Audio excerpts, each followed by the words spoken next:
eu sou a Kelly Cadanos. Oi, eu sou a Eline Carrano. Às vezes aparece por aqui também o Joey. E a Lola. E esse é o Papo do Avesso. É um espaço pra gente falar sobre quem escreve e também sobre quem lê. Chega mais que o papo de hoje é sobre uma coisa que a gente adora, que é escrever. E o nosso convidado de hoje é escritor, nascido na capital da República de Chad, localizada na região centro-oeste da África. Ele é filho de uma professora de história brasileira e de um suíço que tinha a ajuda humanitária como ofício. Ele é autor dos livros Eu Me Chamo Antônio, do segundo Eu Me Chamo Antônio e Ilustre Poesia. Também é criador da página Eu Me Chamo Antônio, que hoje tem 984 mil, pelo menos até a última hora que eu vi, seguidores no Facebook e 472 mil seguidores no Instagram. Seja muito bem-vindo, Pedro Gabriel, a casa é sua, pega um cafezinho, não repara. Tira o sapato. Obrigado, gente, pelo convite. É sempre bom poder ser chamado para falar sobre literatura, arte de um modo geral, que é cada vez mais necessário nesses tempos, assim. Então, vai ser um prazer poder trocar ideia com vocês sobre... acho que vai ser principalmente sobre o que eu tenho feito ultimamente, né, que é desde 2011 fazendo poesia em guardanapo, e depois esse trabalho se desdobrou em várias outras vertentes, música, contos e tudo mais. Mas, basicamente, o meu ponto de entrada na literatura foi o guardanapo. E como que surgiu essa ideia, Pedro, de você escrever em guardanapos e postar isso nas redes sociais? Olha, foi eu costumo dizer que nasceu, assim, do esquecimento, assim, porque eu tinha o hábito de andar com um caderninho de bolso no meu trajeto de ida e vinda para o trabalho, e aí eu anotava todas as ideias que vinham na minha cabeça, assim. Na época eu nem tinha celular direito, assim, era muito mais um bloco de notas, um caderninho de bolso, e aí eu ficava no ônibus anotando todas as ideias. E aí um belo dia, quando eu voltando para casa, eu tinha esquecido esse caderno no meu escritório, onde eu trabalhava. Eu estava desesperado, meu Deus, as ideias continuam vindo, preciso anotar. E eu acho que quem escreve ou se manifesta de outra forma também sente essa necessidade de colocar para fora o que está preso, aquilo que quer ultrapassar a fronteira da pele, talvez, né? E aí o ônibus parou e na frente do ponto de ônibus tinha um bar chamado Café Lamas, que é um dos bares, eu acho que é o bar mais antigo do Brasil, inclusive, é de 1872. Mas eu parei lá muito por acaso, que era o ponto final do meu ônibus, eu desci, corri lá e o papel que tinha para anotar era a pilha de guardanapos, né? E eu comecei a anotar as ideias de forma sem preocupação estética, sem preocupação com a linguagem, era muito mais uma forma de fazer um download daquilo que eu estava sentindo, um download analógico, claro. Enfim, e eu passei a guardar esses papéis, porque me fazia bem escrever ali. E eu acho que eles têm um formato também no caderninho de bolso, então isso me ajudou um pouco a manter a ordem que eu vinha fazendo dentro do ônibus, e eu acho que talvez por isso eu tenha me atraído também por essa plataforma tão frágil, né, que é o papel do guardanapo. E eu lembro que eu tinha o hábito de guardar eles dentro de livros, né? Nesse dia eu estava com 2 livros, O Sentimento do Mundo, do Drummond, e o Paulo Leminski a Companhia das Letras tinha lançado toda a poesia do Paulo Leminski, né? Aquela capa laranja com o bigode dele, assim, bem presente. É muito assim. bom. Eu tenho aquele livro, é muito bom. Sim, pô, esse livro me marcou por vários motivos. Assim. Primeiro, eu não acompanhava o Paulo Leminski, assim, eu achava que fosse que nem todo mundo hoje nasce da internet, né? Eu acho que se ele tivesse vivo, seria um dos perfis mais seguidos, talvez, dessa nova geração. Concordo. Ele tem umas tiradas, ele consegue fragmentar, condensar uma ideia em um verso como poucos, assim, é uma raridade. E esse livro me marcou porque, primeiro por causa disso, né, que me interessou, eu falei, opa, tem gente fazendo poesia curta, verso livre, por mais que não seja sempre verso livre, ele tem a métrica do haikai também, mas basicamente eu vi, opa, não é só o método tradicional de um poema, né, dá para ser solto, dá para encontrar uma voz de outra forma. E segundo, porque era um livro que entrou na lista dos mais vendidos, opa, tem um interesse por poesia no Brasil. Ele estava disputando na época com 50 Tons de Cinza. Tinha uns 3,50 tons. Muito. Tanto que a manchete. Né, Kelly? Ele é daqui de Curitiba, né? É verdade. Sim. Ele fez o prefácio do livro do meu pai. Foi o Paulo Leminski que fez o prefácio? Ah, que maravilha. Foi. Eu sou fãzaça do Leminski, assim, de verdade. Acho que todo curitibano, né? Você não é curitibano se você não é fã do Leminski. É verdade. Aliás, depois eu volto para o Paulo Lemes, mas um dos últimos lugares que eu viajei antes da pandemia, do lockdown, foi Curitiba. Eu tenho alguns amigos aí, Web, Vivi, Sônia, Adriano, muita gente bacana em Curitiba, eu adoro a cidade. Eu fui com a Michele, minha esposa, a gente passou uns dias aí, a gente adora Curitiba. Eu adoro o frio, né? Meu pai é suíço, então eu passava férias com ele. Eu amo. A gente tá com 12 graus aqui. Não. Eu saí de Curitiba e a última coisa que eu tenho saudade é o frio, assim. Eu vivo tranquilamente aqui no calor de Brasília, entendeu? Maravilhoso. A Kelly, ela abandonou o frio e ela não quer mais. Aí agora ela tá tentando me convencer de abandonar também, entendeu? Isso. Mas eu estou com 12 graus aqui. Eu acho que eu amo o outono, assim, noite fria e dia quente, assim, aqui em São Paulo. Eu tô morando em São Paulo, né?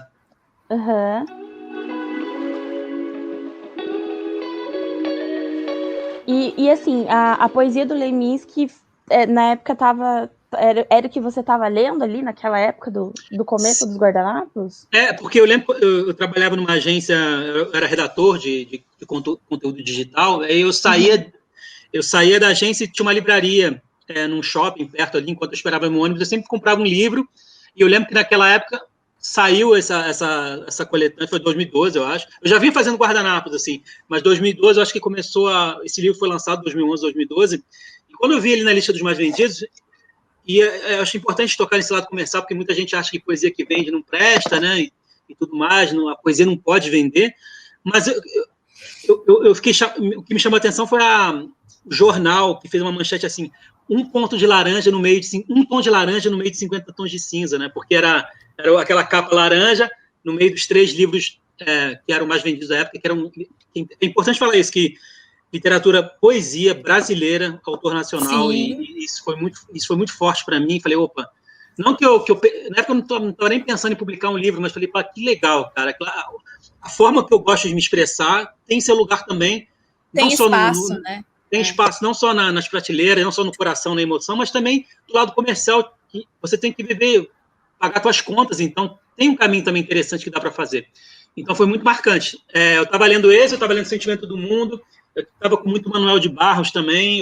Todo dia eu levava um livro diferente para passear comigo no ônibus, minha companhia no meio do trânsito, assim. Então foi muito importante para mim isso. E no trânsito de São Paulo, o livro salva, né? Sim, mas nessa época eu estava morando no Rio ainda. Eu me mudei para São Paulo em 2016. Também não é muito diferente, né? Não. Dizem até que superou o trânsito de São Paulo, o trânsito do Rio. Eu acho que sim. Não a distância, mas o tempo que você fica no trânsito parece que já superou. Para você ter ideia, eu ficava sexta-feira voltando para casa, às vezes eu levava 2 horas e meia, assim, voltando no ônibus. Nossa Senhora! Dá para ler o livro inteiro, quase. Eu morei em São Paulo um tempo. E eu lembro que eu fiz uma conta uma vez, assim, quantas horas por mês eu passava no ônibus. E era muito tempo, assim. E aqui em Curitiba, a gente faz... A Kelly até falou pra mim que Brasília é a mesma coisa. Você faz um trajeto longo em 20 minutos. Né? Muito rápido. Exato. E São Paulo, Rio, você não fala em trajetos curtos com menos de 1 hora. Quando meus amigos fora de São Paulo, fora do Rio, falam que ficaram 30 minutos no trânsito e acharam um absurdo, aí você tá brincando. Isso aí eu faço todo dia, na época que eu saía. Isso para mim não é nada. Mas eu adoro trajeto longo. Tanto que eu fazia muito Rio-São Paulo de ônibus. Eu prefiro fazer de ônibus do que de carro, do que de avião. Avião é 40 minutos. De ônibus são 6, 7 horas. Eu adoro viajar de longas distâncias. Adorava viajar longas distâncias. Mas sabe que eu lembro que teve uma amiga minha que mora em São Paulo, e morava em São Paulo na época, ela ia fazer um curso numa faculdade lá em Curitiba. E ela falou, amiga, posso ficar na sua casa? Eu falei, claro, pode vir. Só que a minha casa é muito longe da faculdade onde você vai fazer o curso. Então, se você quiser, eu posso ver se tem algum amigo que mora mais perto. Dela, mas é longe de quanto, assim? Eu falei, nossa, dá uma meia hora de ônibus. Aí ela falou, amiga, meia hora de ônibus é o quintal da minha casa, entendeu? É isso. Porque... Muito bom. Exatamente isso. Mas eu tenho uma dúvida, Pedro. Como que você consegue ler um livro diferente por dia? Assim, eu tenho toque. Eu só consigo pegar outro livro quando eu terminei o que eu tô lendo. Eu não consigo levar um livro por dia, assim, aleatório no ônibus. Eu não consigo, não. Acho que nesse caso, como eram livros mais de poesia, que não tinha uma ordem sei lá, de um romance tradicional, que você podia muito abrir uma página qualquer, ainda mais esse livro do Paulo Leminski, que é toda a poesia dele, então não tinha uma ordem certa, assim, mas eu gosto de ler vários livros, assim, eu vou pegando coisa, história em quadrinho, com romance, com contos, agora que eu estou mais em casa, eu gosto de misturar, dificilmente eu consigo começar e terminar, assim, eu tenho esse problema eu sempre termino meus livros, mas nunca num fôlego só, assim, eu levo um tempinho, eu tenho várias leituras, assim.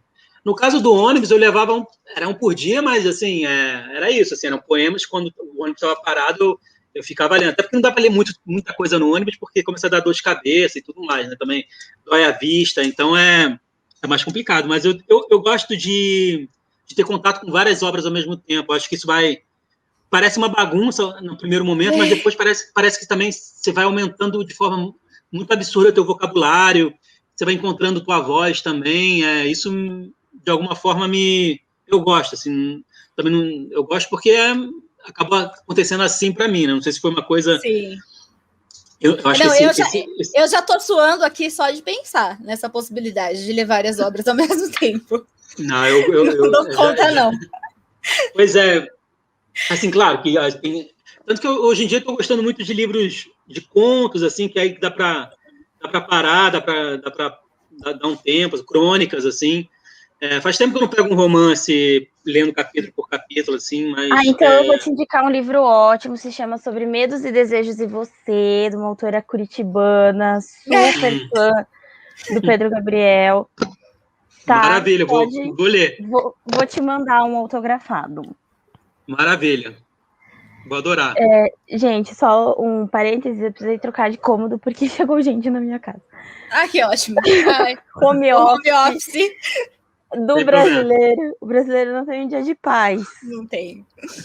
Não, eu tô isolada aqui no quarto porque o meu marido tá trabalhando no escritório e aí o cachorro toma conta da sala, então só sobra o quarto, entendeu? Eu tô aqui. Então... a gente tem que, nesse período de isolamento, a gente tem que dividir com as pessoas que moram com a gente, com as plantas, né? Que todo mundo está tendo planta.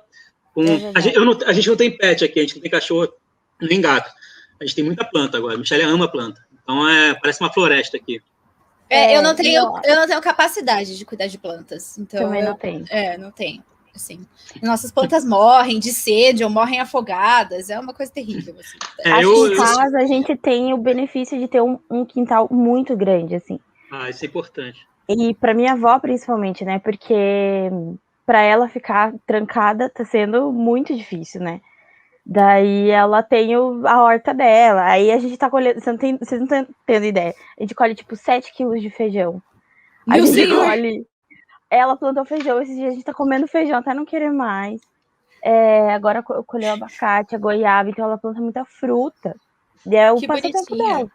Aqui em casa é uma fazenda. Pedro, uma coisa que eu te leio, acho que talvez desde o começo da página, eu vou te dizer bem a verdade. E uma coisa que sempre me chamou muita atenção são os, entre aspas, trocadilhos que você consegue fazer no teu vocabulário. E que eu acho muito genial, acho de uma pegada muito legal. Isso tem a ver com o fato de você ter sido educado em outra língua, que eu li na sua biografia que você foi educado em francês, né? Ai, então, que chique. Muito chique. Rico. A gente aqui batalhando para aprender o espanhol, entendeu? Nossa, sim. Não, o meu desafio é o francês. Eu tô há 3 anos falando, eu vou começar. Eu começo e paro. Eu comecei também e parei. Mas parece que a língua portuguesa também é difícil pra caramba para quem aprende do zero. Sim. Eles falam uma língua muito difícil, o português, o barra brasileiro, né? É porque o português barra brasileiro, eu acho que ele é bem mais o dialeto, né? Que é a questão que pega. O francês, ele é bem difícil, assim para mim ele é bem naturalmente, porque foi minha primeira língua, mas, assim, olhando hoje, assim, ele tem muito acento, ele tem muita... É difícil mesmo, assim, é uma língua... tem uns R's que é difícil pronunciar, né? 3, né? 3, é impossível para aprender depois de uma certa idade. Mas é bacana, assim, na verdade foi uma consequência da vida, a gente eu e minhas irmãs começado com o ensino francês, porque assim, minha mãe é brasileira, carioca, meu pai é suíço, e por causa do trabalho dele, ele foi chamado para trabalhar no continente africano. Ele passou mais de 30 anos da vida dele trabalhando para o com ajuda humanitária / desenvolvimento do país pelo governo suíço, né? Então, a única escola que tinha para filhos de estrangeiros naquele período era o ensino francês.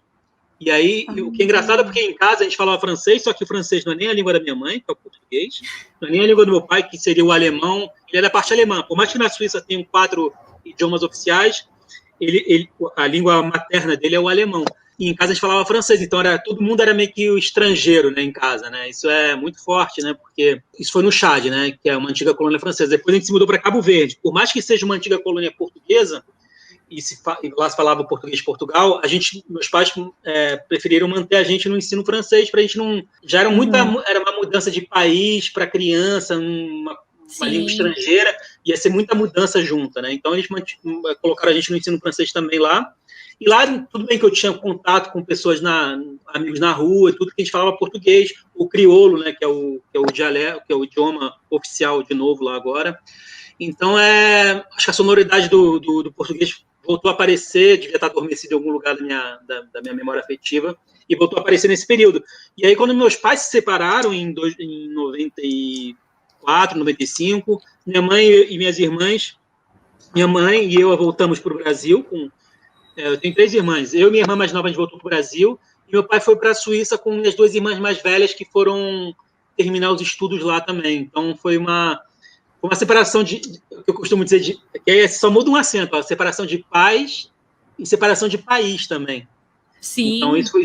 E na época não tinha muito Facebook, rede social, para ter contato, era telefone e só, ou cartas, assim. Meu pai sempre foi muito presente, assim, de mandar carta, e-mail e tudo mais, assim, telefone, claro.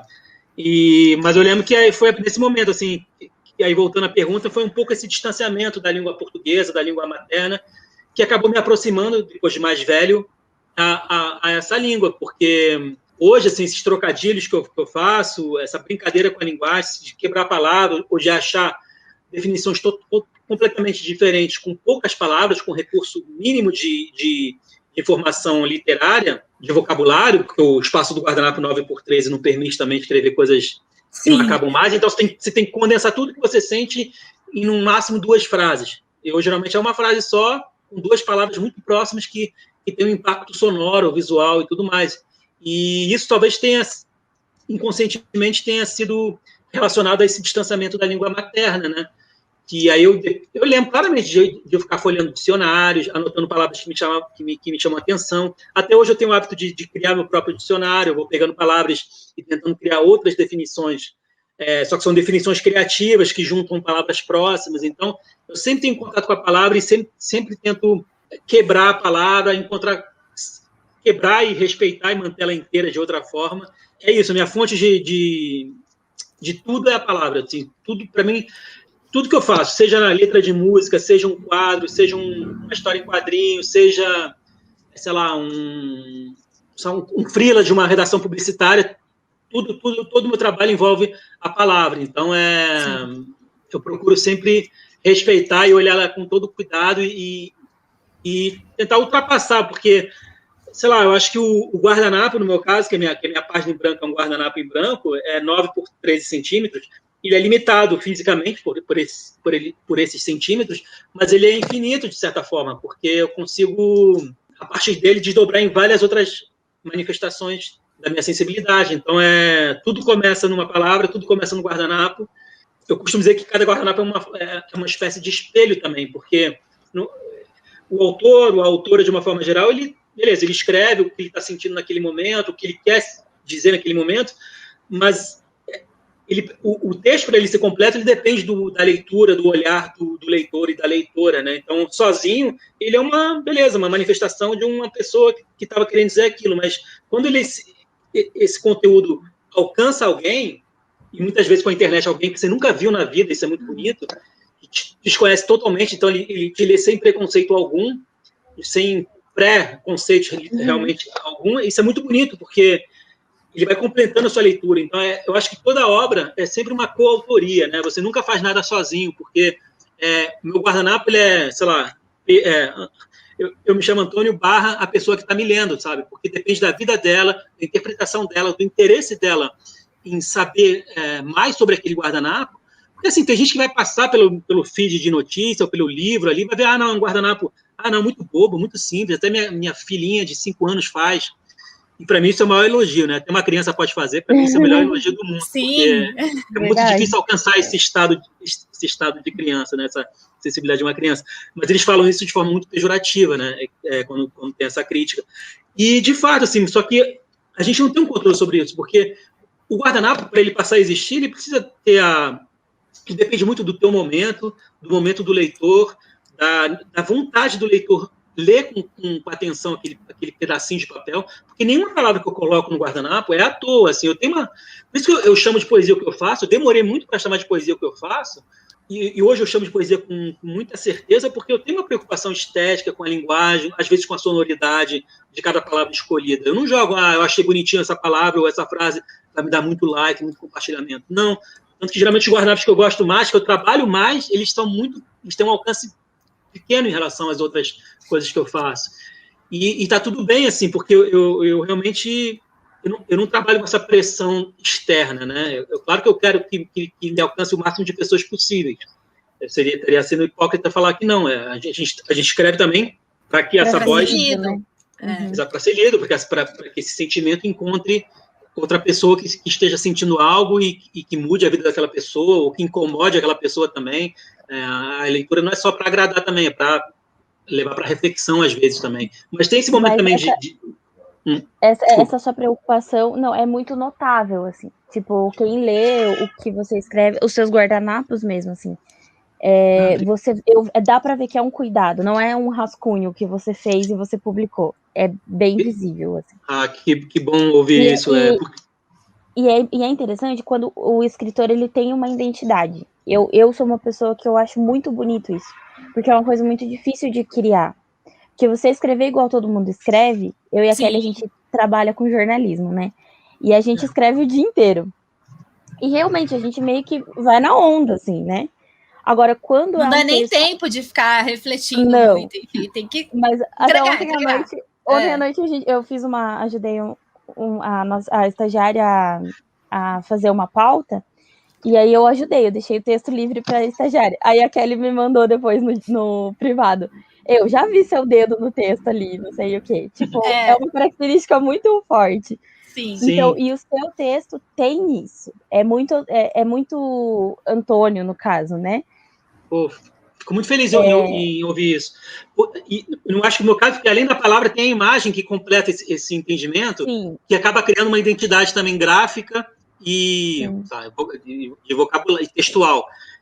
Eu te cortei ou eu posso completar aqui? Não. Pode? Eu que te cortei. Porque você me fez lembrar uma coisa muito importante, porque no começo, muita gente pergunta, por que você assina Eu Me Chamo Antônio nos teus guardanapos, né? Teu nome é Pedro, você é conhecido como Pedro Gabriel, mas na verdade Antônio também é meu nome, né? Meu nome é Pedro Antônio e Gabriel é sobrenome, parte de mãe. Só que Antônio é um nome que nunca me chamaram de Antônio, nem meus amigos, meus pais, ninguém. Então, naquele momento que eu criei o primeiro guardanapo que eu tinha, isso aqui eu quero preservar essa criação, porque eu estou com medo que esse guardanapo desapareça ou se desintegre com o tempo, então eu vou tirar uma foto e vou jogar na internet simplesmente como um registro digital daquilo que eu ia fazer. Né? Era muito mais a criação da página é exatamente essa palavra, era muito mais um arquivo, realmente. E eu falei, mas na internet todo mundo acha que tudo é de todo mundo, que ninguém é autor de nada. Vou botar o meu nome. Pelo menos quem lê vai saber, beleza. Eu me chamo Antônio, tá lá, tá assinado. E meio que eu não pensei muito, veio assim, o que eu vou botar aqui? Aí eu coloquei, tava sobrando um espaço no guardanapo, eu coloquei, eu me chamo Antônio, pronto. E isso é uma forma também que mantém a minha identidade, sou eu, e ao mesmo tempo me distancia da minha identidade. Eu acho que cria uma barreira de proteção, assim, na época era muito mais pela timidez, pela exposição, talvez, eu não queria muito aparecer nesse sentido. Então, eu queria esse nome, é muito mais como uma presença, esse guardanapo pertence a alguém. Hoje, se eu não assinar Antônio no guardanapo, voltando ao que você estava falando, as pessoas que me acompanham conseguem reconhecer, isso aqui é do Antônio. Sim. Mas tem a caligrafia, mas às vezes até o conteúdo do guardanapo digitado, isso me lembra Antônio. Pode até que não seja eu, mas eu já recebi, Pedro, foi você que fez isso? Eu falei, Pedro, quem me acompanha mais tempo até me chama de Pedro, já vira... sou eu que respondo pessoalmente as mensagens que eu recebo, então tem leitores que eu acaba me tornando um amigo mesmo, isso é muito bacana. E aí eles falam, Pedro, isso é seu? Eu falo, não, eu gostaria muito de ter feito isso, mas infelizmente não é. Então é bacana o que vocês estão falando. Para mim é bom ouvir isso, que meu trabalho conseguiu ter uma voz, uma identidade. Uma identidade bem forte. Uhum. Uma identidade que eu acho que sem assinar Antônio as pessoas já reconhecem. Eu acho que isso é muito difícil, né? De chegar nesse estilo de texto que qualquer um reconhece a quilômetros de distância, né? Uhum. A Eline tem isso, não sei se é porque eu leio ela há mais de 10 anos, então eu bato o olho e eu já sei, isso aqui é Eline, isso tem cara de Eline. Sim. Mas é muito difícil chegar nesse perfil, né?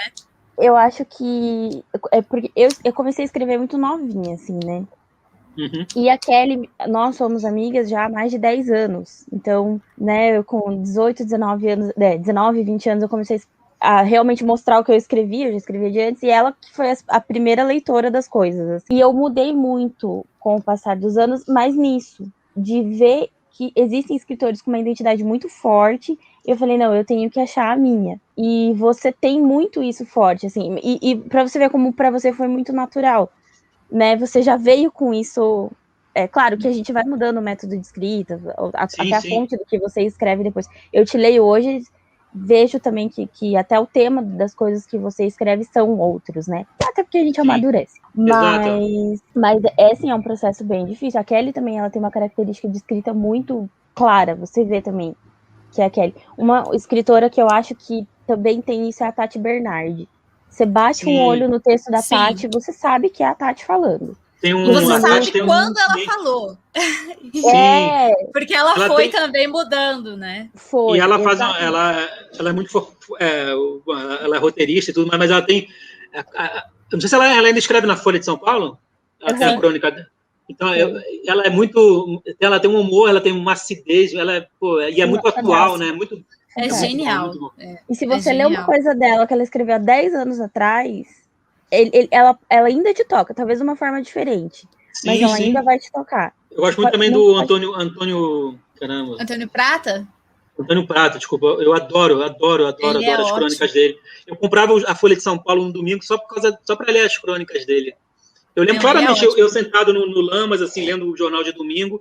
Ele é da nossa geração também, talvez um pouquinho mais velho, mas ele. Eu amava as crônicas, eu amo as crônicas dele, eu tenho todos os livros de crônicas dele. Por mais que quem a gente lê não necessariamente se torna uma referência na nossa forma de escrita, mas se torna uma referência, tipo, caramba, me dá vontade de escrever, sabe? Serve como uma força motriz, né? Então, as nossas referências, por isso que é importante ler. Eu leio coisas que eu ouço muita coisa de música, de vários estilos, eu leio muitos autores e autoras de contos infantis, de romance gráfico. Eu gosto muito de consumir essas referências. Mas uma frase que eu falo, assim, que eu costumo falar, que a gente tem que ter muita referência, mas a gente não pode ser refém das nossas referências. A gente não pode, senão a gente trava, a gente se paralisa, a gente não consegue mais escrever. Então é muito bonito isso. Vira uma competição com o ídolo, né? Tipo, exatamente. Eu tenho que escrever igual ou melhor, assim. Exatamente.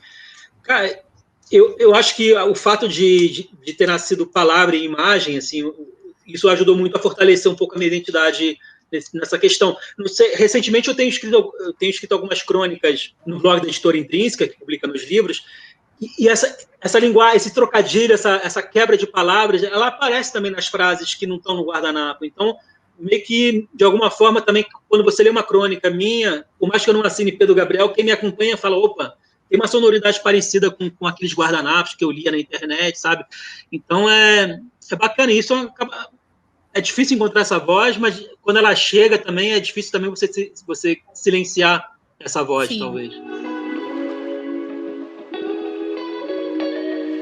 E você trabalha hoje, atualmente, você vive da tua escrita ou você tem um outro ofício, assim? Não, você trabalha ou você só escreve? Isso. Aquela pergunta. Mas você só escreve, você não trabalha? Mas você só é jornalista ou você tem um trabalho? Isso. Exato. Olha, desde 2013, quando eu lancei o primeiro livro, na época eu viajava muito com a editora para lançamentos, oficinas e tudo mais. Obviamente, 2 anos para cá, com a pandemia, com várias coisas, esses trabalhos foram adiados ou até cancelados. Isso teve um peso muito, muito forte mesmo, assim. Eu ia falar um peso pesado, mas acho que é um peso pesado. É tão pesado que é um peso pesado para você conseguir se sustentar, né? E Sim. tudo bem que eu não posso depender só da venda dos livros, eu tenho que me reinventar de alguma forma. E às vezes eu faço freela em agências de publicidade, mas tudo que eu faço, que eu posso dizer que eu vivo da palavra, porque as contas são pagas com trabalho, seja de freela, seja artístico, autoral, tudo envolvendo a palavra. Então eu posso dizer que sim, que eu vivo daquilo que eu escrevo. Nem sempre eu consigo, nem sempre é um trabalho artístico, no sentido do Eu Me Chamo Antônio e tudo mais, às vezes é mais direcionamento de publicitário, mas é o que paga. Às vezes eu tenho umas parcerias com algumas marcas que me procuram, mas é coisa esporádica, porque meu trabalho é bem específico também, então eu também não abro para qualquer parceria, eu tenho uma preocupação com isso também, então eu acho que eu me encaixo um pouco nisso, mas assim, resumidamente eu vivo da palavra, assim, porque até então tudo que eu tenho conseguido conquistar foi por causa da palavra, desde 2013, assim. E você compõe música também? Sim, é verdade, ele estava falando, eu não sabia disso. Na verdade, eu componho algumas melodias que eu boto letra. Eu acho que o violão é como se eu escrevesse com violão. Eu acho que o violão me ajuda a ter uma melodia mesmo no texto. Muitas letras que eu faço, eu não acabo só usando o texto, mas eu adoro fazer música. Assim, eu não toco bem, eu não canto bem, mas eu componho muita coisa. Não sei se vocês já ouviram a música Eu Me Chamo Antônio, que depois podem procurar tá no YouTube, tá no Spotify.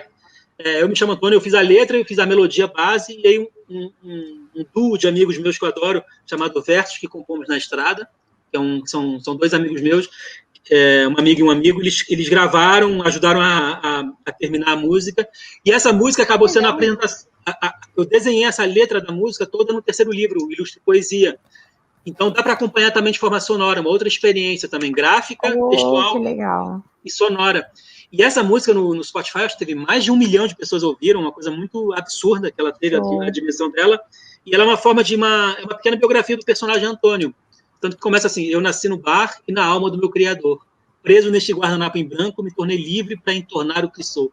Aí eu fiz a letra toda pensando em quem não conhece o personagem Antônio e começar a conhecer meu trabalho pelo terceiro livro, já poder saber quem é o personagem, quem sou eu, né? Então foi... Que legal. Essa foi a primeira música que eu fiz quando eu me mudei para São Paulo. Eu nasci no bar e na alma do meu criador, preso neste guardanapo em branco, me tornei livre para entornar o que sou. Desde então eu venho fazendo muita música, muita letra e tudo, mas nada... Eu tenho um perfil que eu chamo de perfil sonoro no Spotify, que é com as parcerias musicais que eu fiz com outras pessoas. Por enquanto tem 5 ou 6 músicas lá só, mas eu tenho muita coisa aqui que eu gostaria de gravar e achar parceiros para fazer também. E eu gosto muito, assim, não de eu ser o artista que vai cantar e tudo, mas eu tenho... nossa, como é que vocês me... É muito bacana conversar com pessoas, porque você vai abrindo a tua cabeça. Eu lembrei de... Você não precisa se preocupar em falar, porque a gente tem uma média aqui do podcast, que pode ser 1 hora, pode ser 12. Isso, então tá bom. Entendeu? Tá nessa margem. Tá tranquilo. A Kelly falou para às 6 horas, se eu puder reservar minha agenda às 6 horas, tá ótimo. Então, isso, tranquilo. A gente dá pausa, Maravilha. pega uma comidinha, um café, entendeu? Não, porque me lembrei aqui que depois de... Quando você entrega um livro, né, no caso do meu terceiro livro, depois você fica meio que um vazio, né? Nossa, você fica angustiado. Será que eu entreguei tudo que eu poderia, que eu consegui? Nossa, e depois, será que eu vou conseguir escrever outra coisa? na besteira de querer ler o livro depois, Não você dá. fala, não era o que eu queria. Exato. Porque hoje, me fizeram uma vez uma pergunta numa Bienal, na época, antes da pandemia, falaram assim, você se arrepende de alguma coisa que você tenha feito, do primeiro livro, do segundo? Eu falo, não, você mudaria alguma coisa dos teus livros? Eu falei, eu mudaria tudo, mas ao mesmo tempo não mudaria nada, porque o Eu Me Chamo Antônio em 2013, que foi publicado em 2013, eu entreguei tudo que eu conseguia naquele momento e sou eu ali, naquele momento, de forma gráfica e textual, sou eu ali. É uma linguagem de trocadilho mais de balcão de bar, tem uma coisa menos trabalhada na estética da letra, mas tudo nasceu ali, então ele é original nesse sentido, e isso é muito bonito, ele tem essa beleza, não é aquela beleza que a gente olha, aquela beleza capa de revista padronizada do mundo, mas é a beleza estética, no sentido que eu entreguei tudo que eu tinha naquele momento. 2014, é um retrato seu daquele momento, né? Exatamente, 2014 a mesma coisa, 2016 a mesma coisa. Qual livro eu prefiro? Hoje, se eu pudesse escolher entre os três, seria o último, mais recente, porque eu consegui, eu acho que, melhorar meu traço, eu consegui também encontrar outras palavras, então, mas assim, cada um deles, se não fosse o primeiro, não teria alcançado o terceiro, então com certeza. É o primeiro passo, né? Exatamente. Eu lembro quando você lançou o primeiro livro, eu estava no Rio, e aí eu tenho uma ligação muito forte com a minha avó, assim, muito, muito forte mesmo. Mas você morava no Rio, não? Não, eu tava a trabalho no Rio. E aí eu tava voltando para Curitiba e liguei para minha avó, e aí ela falou assim: você não achou o livro do Antônio que você falou que ia me dar e tal, tal, tal. Aí eu falei, vó, quando eu chegar em Curitiba, eu vou numa livraria e eu compro e tal, né? E aí, nisso, eu entrei numa loja e o seu livro tava, assim, na exposição, tipo, vendia livros, vendia várias coisas, assim. E o seu livro tava ali, na vitrine, assim. Aí eu falei, daí desliguei o telefone na hora, assim, comprei o livro, o primeiro. E aí, quando eu contei o segundo, que daí eu vi nas suas redes sociais e tinha lançado o segundo, minha avó me fez comprar no ato, assim, tipo, não, eu quero o segundo e tal. Não que eu não seja sua fã, mas a minha avó é muito fã. A tua avó, ela usa a rede social, ela comenta às vezes lá? Então, ela não usa. Agora ela tá aprendendo a usar o smartphone dela, tá sendo uma saga, a Kelly tá acompanhando. Só para ela saber, senão eu respondo. De repente eu não vi uma mensagem dela. Não, mas assim que ela conseguir dominar melhor, eu vou fazer um Facebook para ela te acompanhar, obviamente. Mas essa história que você falou do primeiro livro, isso é importante também de ver como é que é importante uma editora também, porque para o sucesso comercial de alcance do livro, o Brasil é um continente, né? Então tem que ter essa distribuição. Meu primeiro livro estava em todas as livrarias que eu podia imaginar. Tanto minha mãe foi fazer um passeio em Ilhabela, em São Paulo, na única livraria que tinha na Ilhabela, em São Paulo, tinha meu livro também, ela mandou foto. Então, o trabalho da Intrínseca é fenomenal, assim, de poder alcançar. Porque, beleza, não adianta você ter 1 milhão de seguidores se o teu livro não chega nas livrarias ou não está bem distribuído. Então, eu acho que o primeiro livro ele teve essa potência. Todo mundo, tanto que muita gente nem sabe que eu lancei um segundo ou um terceiro, mas o primeiro, aquela objetivo, lançar um livro em algum momento? Tipo, você falava, não, um dia eu vou lançar os Guardanapos em livro. Eu nunca tinha pensado tanto, que eu nunca fui atrás de uma editora, eu nunca tive de tomar não, assim, né, que você tem que mandar vários originais e ser recusado. Então, eu não passei por isso. Isso talvez, de alguma forma, seja ruim, no sentido que talvez agora eu tenha que reaprender como fazer isso, mas foi muito bom porque, assim, foi uma grande editora que me chamou, que publicava, ela estava voltando a lançar, começando a lançar autores nacionais. A Intrínseca é muito conhecida por lançar best-seller estrangeiro, e ela estava começando naquela época, acho que ela tinha Ednei Silvestre, depois Miriam Leitão, Hélio Gaspari, ela foi lançando autores nacionais importantes, que permitiram que ela investisse em autores totalmente desconhecidos, né, que estavam fazendo poesia ou frases nas redes sociais. Então, foi muito bacana. Isso, acho que o primeiro Eu Me Chamo Antônio, nesse sentido, não vou falar que ele foi um precursor dessa mescla do digital para o real, assim, entre aspas, mas ele permitiu que outras editoras olhassem também para outros poetas e outros escritores das redes sociais e começassem a publicar também. Depois a editora Intrínseca ela publicou também Clarice Freire, do Pó de Lua. Aí depois, não sei se a capoeta, que é o João, ele é muito mais novo do que eu. Ele falou, Pedro, eu fui na Bienal de 2014. A capoeta, temos você aqui, né? Ele é incrível, ele é incrível. Eu queria entrevistar também.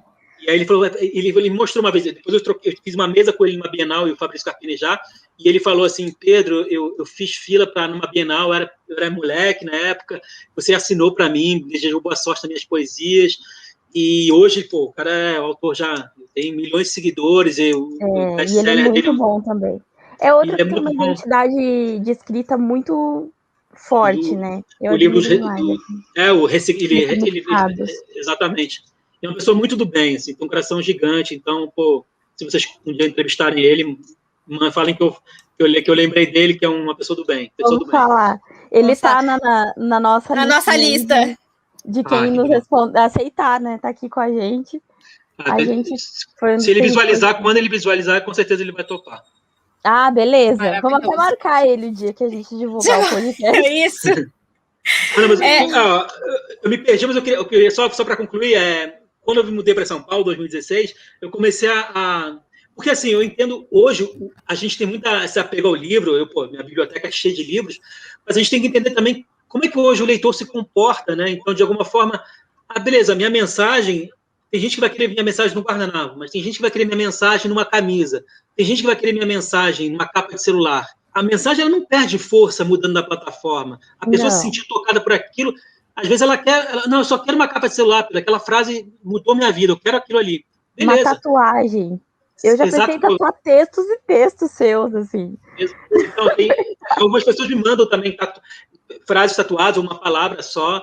E quando a pessoa bota na pele uma palavra sua, mas tua palavra, teu texto alcança uma coisa que é inacreditável. Você vai estar para sempre com a pessoa. Mas eu entendo hoje como você tem que ser um pouco híbrido também nesse sentido. Então, tanto que o meu quarto livro, que eu estou tentando desenvolver há um tempo já, eu estou tendo essa dificuldade maior de entrega, porque eu quero misturar essas linguagens. Assim, eu quero que a pessoa possa ouvir, ver, sentir. Então, toda a experiência completa de uma leitura, eu quero que o leitor e a leitora tenham. Então, eu comecei a fazer também uma narrativa sonora do personagem Antônio. Eu construí 23 músicas que se encaixam e estou ilustrando. Não sei se vai ser meu quarto livro isso, mas eu tenho essa ideia de ter um romance gráfico e sonoro. Assim. Então, é um projeto que isso está muito... É uma coisa impressionante. Quando eu estou há 3, 4 anos pensando nisso, mas não sai de mim, então eu tenho que colocar isso para o mundo, assim, porque está me deixando angustiado, está me deixando... É mais forte. Uhum. Você acaba comendo mais do que deveria. Sim! Você come por você pelos personagens, né? Você parece que come todo mundo que tem em você, né? Impressionante. Eu tenho muito isso, assim, quando eu tenho uma ideia, enquanto eu não coloco ela no papel, a minha vida vira um inferno, assim. Eu não consigo dormir direito, porque eu fico pensando, remoendo, aí eu fico também comendo e doce o tempo inteiro e não sei o que. É muito louco isso. Não sei se vocês passam por isso, mas eu acho que tem 2 formas de bloqueio criativo de escrita. O bloqueio pela falta de ideia e o bloqueio pelo excesso, né? Sim. Nossa, sim.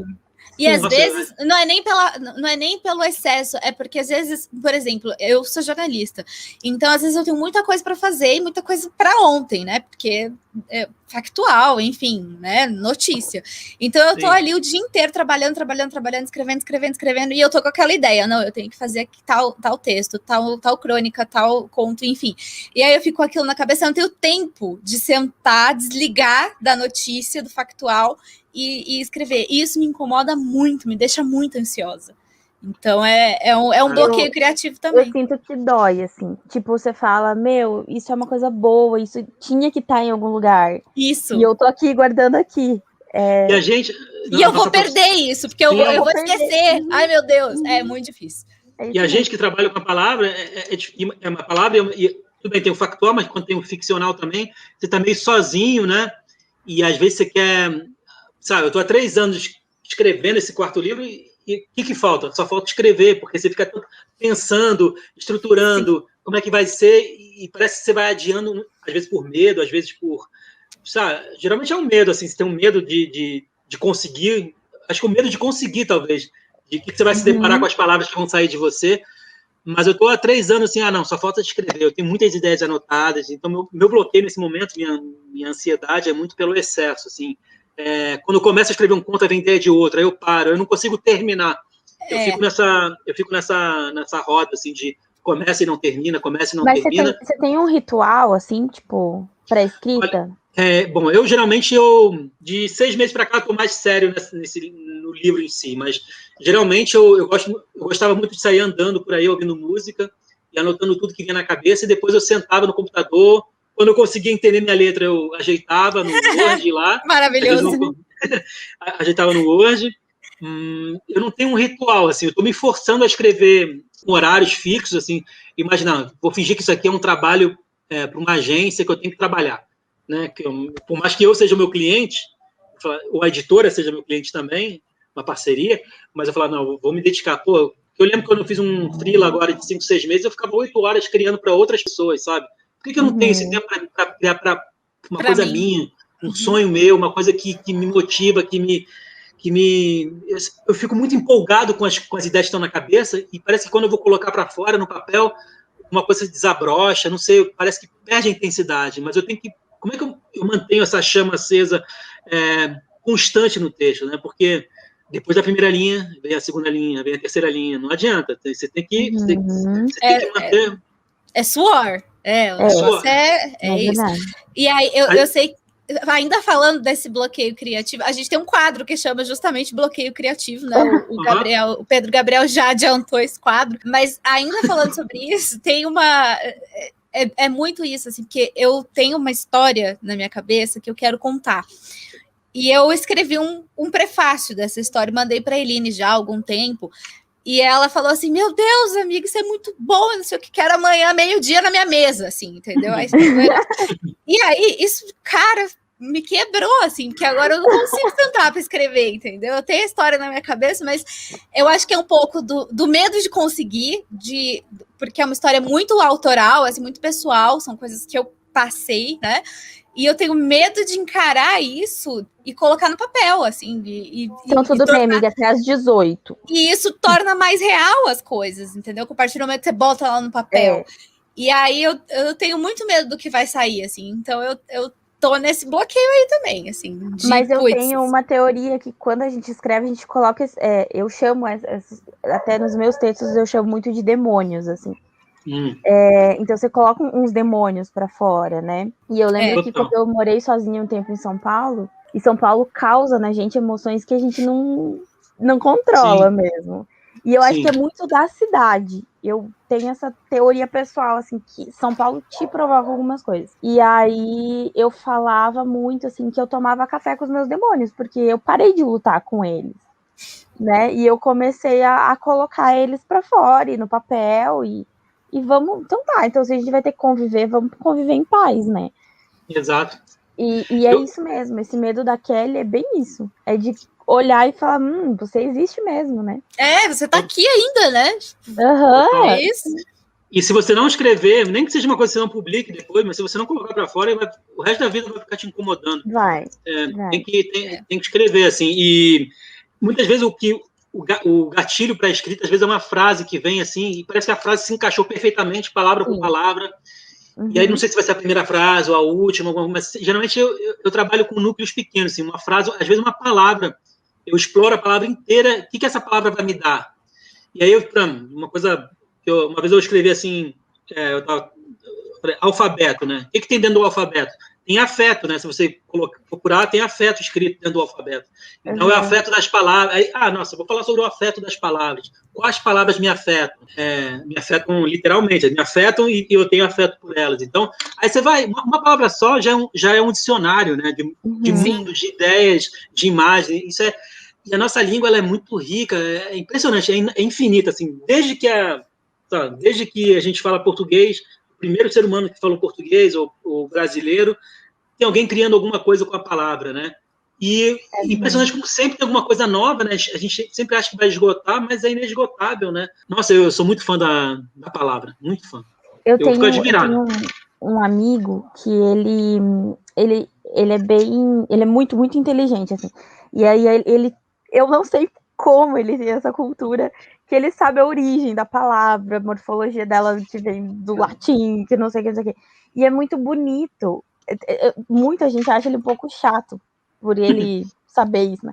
Mas eu acho lindo, eu já falei para ele, assim, que daria um livro muito bonito se ele começasse a fazer disso uma poesia, uma coisa mais poética. Total. Porque a origem do que a gente diz é muito importante. Eu faço teologia, né? Tô no último ano de teologia. E quando eu comecei a estudar hebraico, o poder do verbo, né? Porque para a cultura hebraica, o verbo é uma das coisas mais poderosas que existe na humanidade. Tanto que Deus é o verbo. E aí, esses dias, agora eu tô fazendo meu TCC na teologia, que tá quase me matando. E um trocadilho é um teste de fé. E aí... Força, amiga. E aí esses dias eu falei pro meu orientador, né? Eu falei, como a gente trabalha com algo sagrado, né? Que é escrita. A gente que é escritor, o jornalismo trabalha de uma maneira até mais perigosa com isso, né? E como isso é sagrado. E realmente a palavra é sagrada, porque ela constrói, ela destrói, ela faz nascer, ela faz morrer, ela é o começo, meio e o fim de tudo. Sim.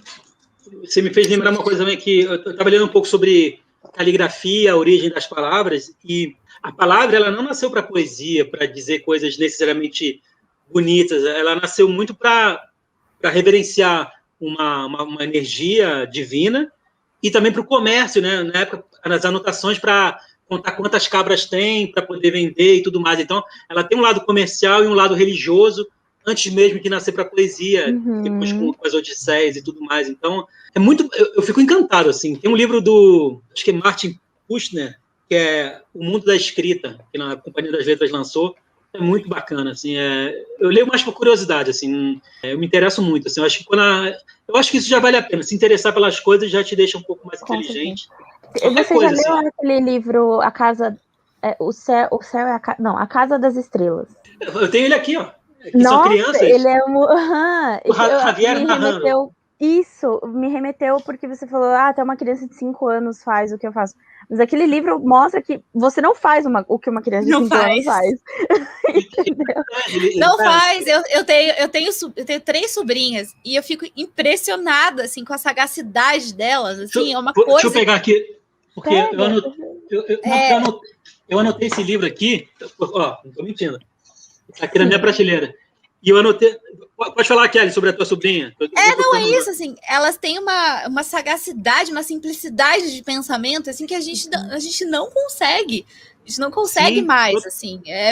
Eu olho e falo assim, caramba, de onde que essa menina tirou isso, cara? É muito doido. Para quem está ouvindo esse livro, A Casa das Estrelas, é um professor na Colômbia, se não me engano, e ele foi anotando definições dos alunos sobre algumas palavras, né? Por exemplo, sonho. Aí tem um menino de 6 anos, chamado Manuel Bernal, que escreveu aqui. Sonho é de noite e seus olhos não acordam. Ou então, o que é sombra? Quando alguém está escuro. Tani Gênesis, 9 anos, respondeu isso. A sombra é quando alguém está escuro. E as escuro. definições de umas coisas, assim, tipo, o que é morte? Eu não vou lembrar agora, né? Mas é uma coisa super... Você fala, nossa, é isso mesmo. Exato. É isso. Como a gente perde, né, essa simplicidade conforme a gente... Mas eu queria dizer que eu tô me sentindo meio burra aqui nesse podcast, porque a Eline falando hebraico, ela também lê em grego, que eu sei, em latim também, e aí o Pedro em francês, e eu aqui sofrendo para tentar aprender um espanhol, gente. Eu tô me sentindo muito burra. Não. Mas eu não falo espanhol, eu não falo. Pedro, se a gente cai no tema política, não tem... ser humano aqui que consiga competir com essa mulher. Não tem. Mas aí, né? Mas é tudo em português, olha só. Eu vou na humildade, eu falo, amiga, eu posso votar em tal partido, eu tô cometendo mais um crime político desse país. É difícil. Ai, gente. Mas enfim, tô me sentindo meio burra aqui, mas tudo bem. Pedro, quais são os momentos assim que você acha que você escreve melhor? Porque eu vou te falar bem a verdade. Os meus melhores textos foi aquele pós-pé na bunda traumático, sabe? E aí assim, eu estava em prantos. E aí eu, fazia um bom texto. Ou aquele que eu tenho um talento de ter paixões utópicas. Hoje não mais, assim, hoje eu já passei disso. Mas eu tinha uma época da vida que eu era... cresci. Eu tinha amores utópicos muito grandes, assim. E você não tá entendendo o nível. Era Henry Cavill pra cima. Entende? Não vou mentir, gente. E me julga quem nunca aconteceu, né? Então, olha, assim, quando você acha que você escreve melhor? Difícil, assim, eu acho que geralmente quando eu gosto muito de botar música mais triste, assim, uma coisa mais melancólica. Parece que meu texto ele tem uma certa melancolia também, uma certa tristeza. Muita gente acha que fofo, você escreve um guardanapo. Tem os guardanapos mais fofos, assim, digamos assim, mas tem muita coisa muito triste, eu acho. Quando eu falo de silêncio, quando eu falo de algumas situações marcantes da minha vida, por exemplo, eu fiz um guardanapo quando minha avó na Suíça morreu, a mãe do meu pai. Na época eu não fazia guardanapo, mas depois de um tempo eu fiz uma homenagem a ela, chama Saudade. Eu fiz uma cadeira, sem ninguém sentado. Saudade é ver você sentada onde não te vejo mais. E eu fiz para ela, porque ela costumava sentar numa cadeira lá específica, a gente brincando e tudo. Então, tem esse lado mais afetivo também. Então, eu geralmente falo muito do meu avô também. Então, acho que eu acho que eu condenso no guardanapo, nas minhas crônicas, situações assim. Eu acho tristes, mas eu consigo dar uma coisa que não é uma coisa muito triste, assim, não sei. Parece ter um fio melancólico que atravessa meus textos sempre, mas... Sabe o que eu imagino quando eu vejo os guardanapos? Eu imagino você sozinho num boteco com uma garrafa de cerveja, sozinho, entendeu? Bebendo e desenhando no boteco. É isso que eu vejo, assim, quando eu vejo os guardanapos. Sim, mas os guardanapos, assim, eu tenho mais... Engraçado, eu estava juntando uns álbuns aqui, eu tenho todos os originais guardados, são mais de 2.500 guardanapos que eu tenho. Caramba! Alguns eu boto numa caixinha aqui, tá vendo? Aqui, ó, são pequenos. E todos têm o Café Lamas atrás, todos. Todos nasceram no balcão do bar, ó, todos. Que legal! Todos. E essa minha... Eu não ganho nada do bar, tá? Se o bar fechar um dia, você vai ter que mandar fazer esses guardanapos. E aquele bar lá do Rio de Janeiro. Então, aqui em São Paulo, eu faço... Às vezes eu pego uns guardanapos em branco lá do bar e eu faço aqui em São Paulo, mas a imensa maioria nasceu justamente sentado numa mesa, sozinho mesmo, falando com garçom, meus amigos e tudo. Mas eu tenho, claro, shopping e tudo, mas eu nunca escrevi, eu não associo a bebida diretamente ao raciocínio criativo, assim. Geralmente, quando eu quero beber, eu bebo e não faço nada, não. E tanto que o segundo livro eu até brinquei uma vez numa entrevista que eu troquei o chopp pelo suquinho de laranja, né? Eu estava escrevendo de manhã.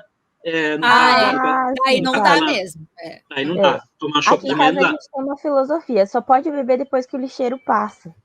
Mas, o lixeiro passa às 7 da manhã. Isso aqui é guardanapo, ó. Caramba! Deixa eu perguntar, você compra guardanapo no mercado para fazer? Não, eu pego tudo do Café Lamas. Ó, esses aqui estão em plástico, são os primeiros. Olha o traço como é diferente. A galera tá ouvindo, não tá vendo, mas... Que legal! São 5 álbuns, cada um tem 500 guardanapos, sabe? Então tem muita coisa guardada. Desde o primeiro, ou seja, você já deve uns R$300 pro bar só em guardanapo que você pegou, entendeu? Só em guardanapo. E eu já tô uma dívida imensa, cada vez que eu vou lá, eu deixo R$50, né? De sanduíche, chopp, tudo. Entendi. Não adianta. Aqui em Curitiba a gente tem pode falar o nome? Acho que pode, né? Pode. O Bar do Torto. Vai que ele resolve patrocinar a gente. Vai que... Nossa, meu sonho. Marcão, ouve a gente aqui. Marcão, queremos você aqui. Tem guardanapo lá? Não, então, lá é um bar que eu e a Kelly, a gente sempre gostou muito, assim. E foi o bar, assim, que a gente já chorou na calçada, porque não tem onde você sentar lá. Não tem mesa no bar. Você bebe na calçada, você pede e bebe na calçada.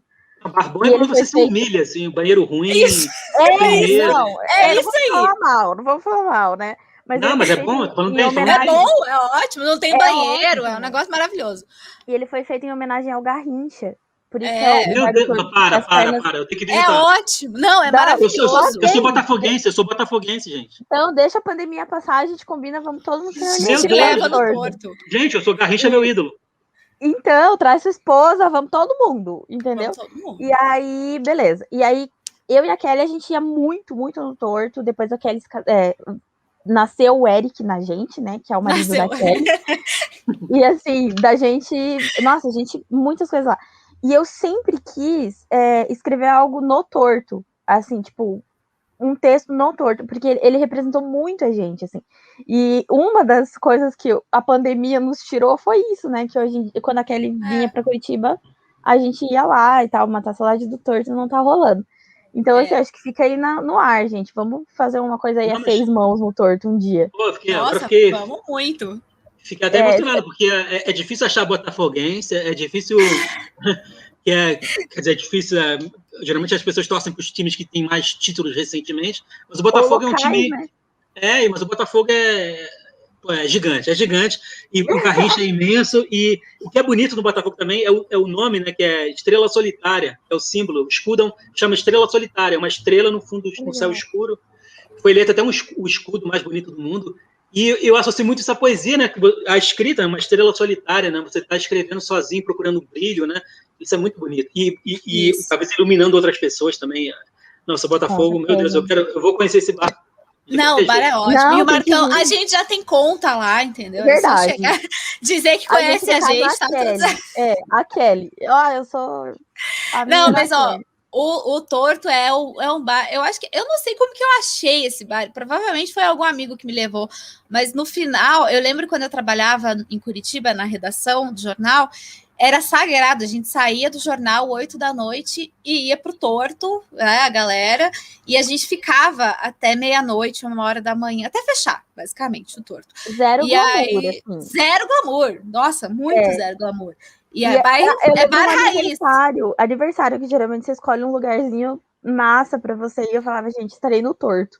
Estarei no Torto, me procurem na multidão que eu vou estar lá, entendeu? Exatamente. Então é isso. Eu lembro que quando eu contei pra Eline que eu ia embora de Curitiba, que eu vinha para Brasília, foi no Torto. Foi. E aí eu embarquei com a Eline lá, a gente tava tomando uma cerveja, contei pra ela, e meu marido ia encontrar a gente depois. E aí ele chegou, ele se deparou com a seguinte cena: a gente com uma garrafa de cerveja no chão, né, no meio-fio, cada uma com um copo de plástico, né, com a sua cervejinha, sentadas no meio-fio, abraçadas, chorando. Então foi essa cena que ele encontrou. Assim. Isso, então, isso chama vida. Muito isso. Não era rara, né? Porque muitas coisas a gente chorou ali naquela calçada do Torto, assim. Enfim. Saudades. Mas você tem que vir, Pedro, pra gente ir lá, pra gente ter uma história pra contar no Torto também. Com certeza, sim. E Curitiba, com certeza, vai ser um dos lugares que a gente vai visitar assim que puder, porque a gente adora muito, muito, muito. Tem muita cafeteria boa também. Nossa, é incrível. Muita. Eu sou suspeita, eu sou fãzaça de Curitiba. Nasci, cresci aqui, já morei em outro lugar, né, e tal. Mas é uma cidade...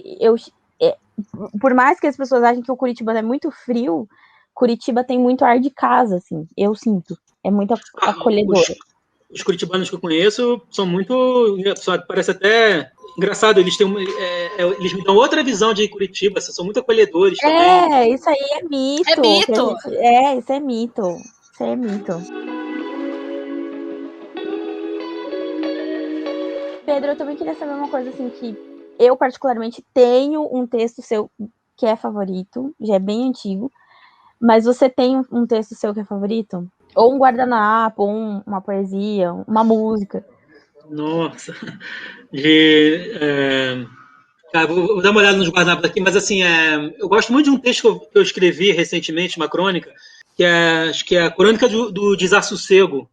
Não sei se vocês leram, tá no blog da Intrínseca, eu mando o link para vocês depois, a gente coloca ali nos comentários, para quem quiser, mas que eu disseco a palavra desassossego, eu falo dessossego ao ego, só que eu falo isso de forma de uma crônica, então, eu me surpreendi com algumas coisas que eu fui encontrando naquele texto. Não sei se é porque é um dos mais recentes que eu fiz, mas ele me bateu muito forte porque eu estava com esse sentimento desassossegado mesmo. E aí eu fui ver uma palavra que tem muito S, né? São 1, 2, 3, 4, 5... tem 5 ou 6 S's na palavra. Caramba! E essa palavra me deu uma crônica. Agora, de guardanapo, que eu gosto muito, assim, meu Deus, eu gosto de uma que é assim, ó. Esquecer é te lembrar, né? Que aí parece que é esquecer é te lembrar. Só que de se tornar esquecer. E quando eu existo, eu começo a te lembrar, né? Nesse sentido. Eu gostei de ter achado esse arranjo de palavras e tudo, mas é difícil, porque, não sei, eu gosto até dos mais simples, dos menos trabalhados, não sei, eu acho que cada guardanapo me trouxe uma coisa que eu queria dizer naquele momento, então eu não teria como escolher um agora, assim, para pensar. Mas qual o texto que você tinha anotado? Então, Pedro, eu não sei se ele tem um título, porque alguns textos seus não tinham título, mas ele é aquele que tem um trecho que diz assim: mas eu li o poema que você escreveu para mim quando nem sonhávamos em sonhar estar juntos um dia. Se é que já tivemos juntos um dia. E aqueles versos bobos talvez sejam a coisa mais linda que li até hoje. Esse texto, ele acho que é de 2014. Acho que está no segundo livro, eu sei qual o título dele é Quem Nunca Leu um Poema Seu, né? Eu sinto... É algo assim, você sente vergonha de não ter lido os clássicos e tal. É isso. E esse texto me tocou muito profundamente quando eu li a primeira vez, e é um texto recorrente, assim, que eu volto nele, assim, mentalmente. eu volto nele de alguma forma. Eu achei aqui me o marcou texto. bastante. Um dia ele termina assim: um dia você deixou escapar que sentia vergonha por nunca ter lido um clássico. Isso. Eu tenho vergonha dos que nunca leram um poema seu. Esse livro, quando eu publiquei esse texto no Facebook, antes de entrar para o livro, pessoal, tem muita gente que se identificou, que comentou, que bonito. Porque a gente associa muito literatura só aos clássicos, ao cânone literário, só quem passou pela academia, foi aprovado pela academia, pela universidade, que pode ser lido ou tem algum valor para a sociedade. E, obviamente, sem desmerecer nenhum desses livros, você tem que ler os clássicos, mas você tem que entender também que os clássicos, eles se tornaram clássicos porque um dia eles foram populares, que muita gente leu, muita gente se interessou. É o famoso, se é clichê porque funciona, sabe? Exatamente, assim, Dá uma tristeza no coração, você descobrir que virou padrãozinho, uma coisa que você, poxa... Claro, você tem que ler Você tem que ler, sei lá, 100 Anos de Solidão, mas você tem que ler também um poema de um amigo seu que está publicando na internet agora, sabe? Dá uma força, porque o 100 Anos de Garcia Marques já tá no cânone mundial, nunca mais vai sair, já é Nobel de literatura, mas teu amigo está precisando da tua força ali, compartilha, curte o poema dele, comenta, ajuda o cara fomenta quem está próximo de você. Tá começando. É muito triste. Eu tenho essa ideia. É muito triste saber que que as pessoas só vão me ler depois que eu morrer. E eu vou ter que morrer de uma maneira muito marcante. Ou eu vou ter que ter um acidente drástico, eu vou ter que morrer jovem. Jesus! Entendeu? Você não pode morrer com o coração na cama, tranquila, que não vai. Não. Mas assim, uma coisa que eu. Sim. Uma coisa que me chama a atenção é quando eu olho pela janela, assim, e eu vejo muitos prédios aqui em São Paulo, onde eu moro.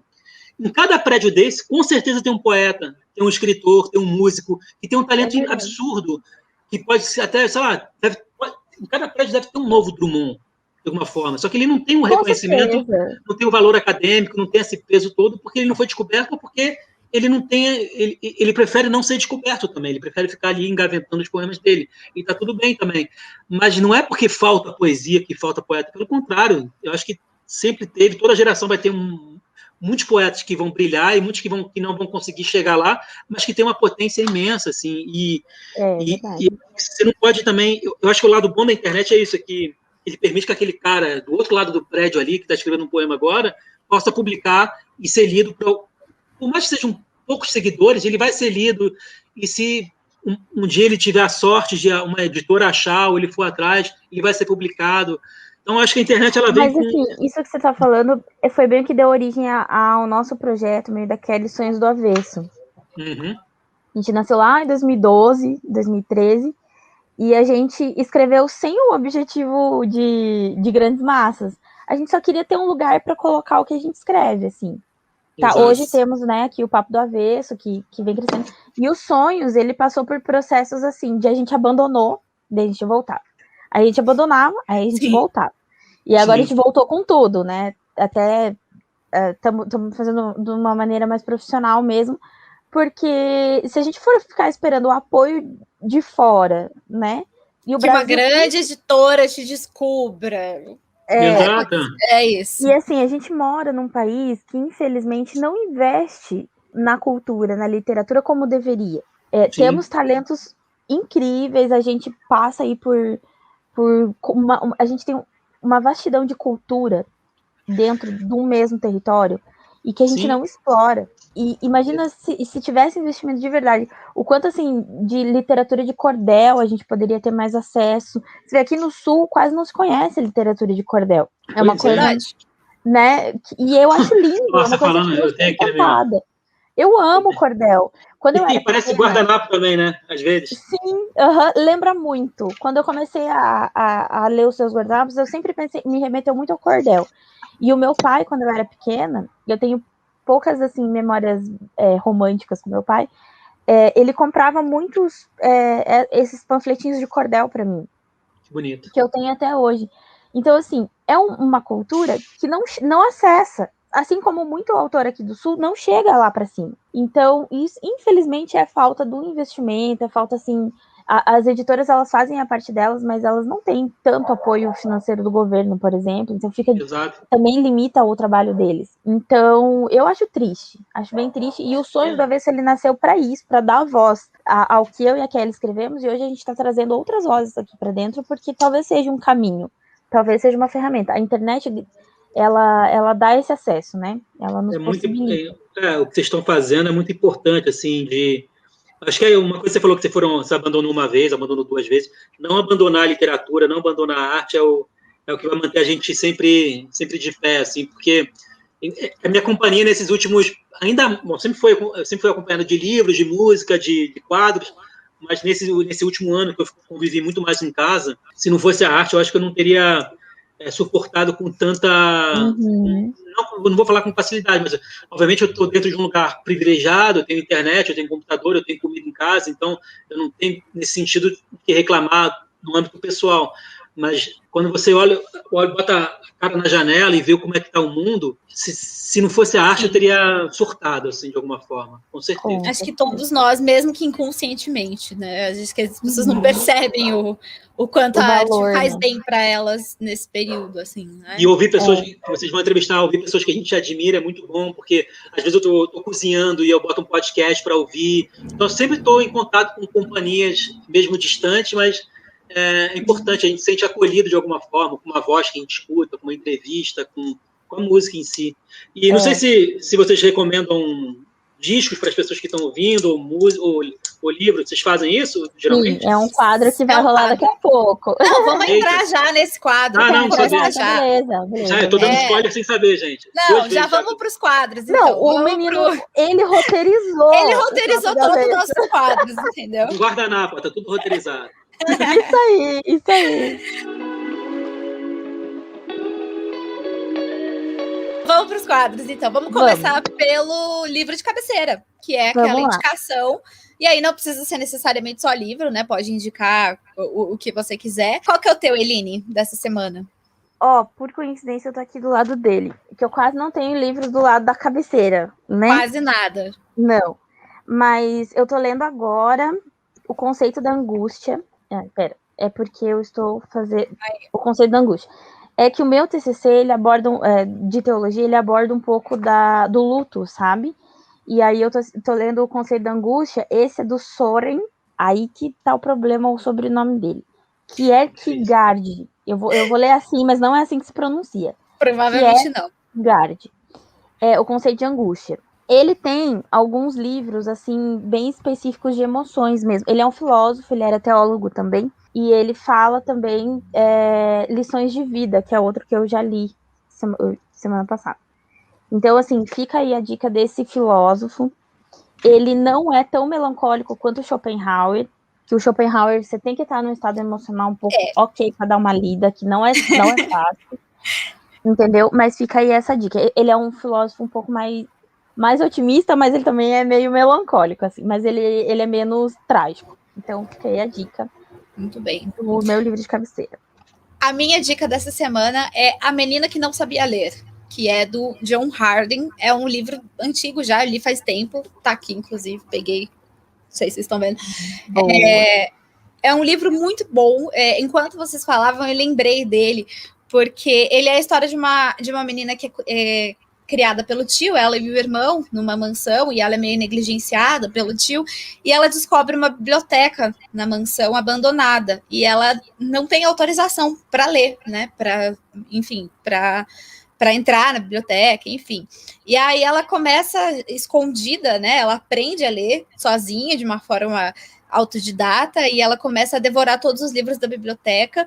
E aí ele é um livro meio numa pegada de suspense também, porque tem ali alguns sonhos dela que permeiam a história. Então, e tem a grande questão que é por que o tio dela não quer que ela aprenda a ler, que é uma questão que é respondida mais para o final do livro. Então, eu achei uma obra muito bonita, então fica aí essa dica dessa semana. Pedro, suas dicas. Eu vou indicar um livro que...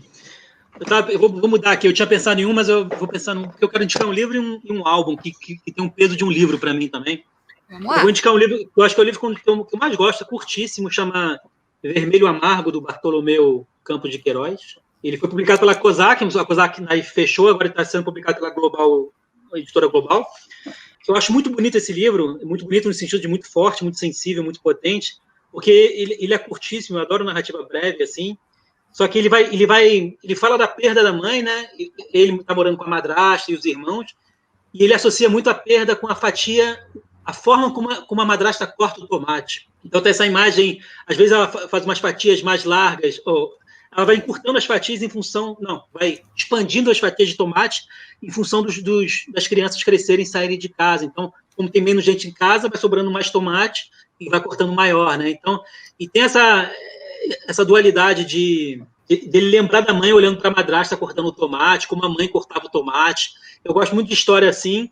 É triste, claro, tem passagens muito tristes, mas é uma poesia que você chora, você se emociona, e é um livro que é um dos que eu mais gosto de toda a minha vida, assim, é sobre a infância, relação filhos e mães, perda, é muito bonito.